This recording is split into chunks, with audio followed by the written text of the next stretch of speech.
আর এই যে এই ছেলে, তুমি তো আমাদের কারোর সাথে কথাই বললে না। আমার বলার মতো তেমন কিছু নেই।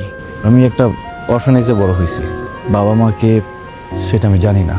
ছোটবেলায় স্টুডেন্ট ভালো ছিলাম, তাই অরফানেজ থেকে আমাকে একটা স্কুলে ভর্তি করে দেয়।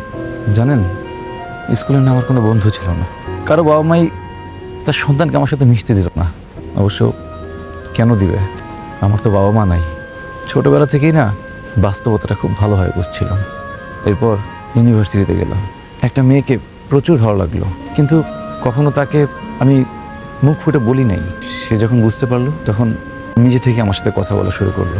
ওই সময়টা ছিল আমার লাইফের সব থেকে সেরা সময়। কেউ একজন আমার কেয়ার করতেছে।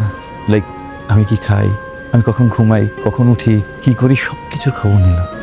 একদিন না সেও আমাকে রেখে চলে গেল।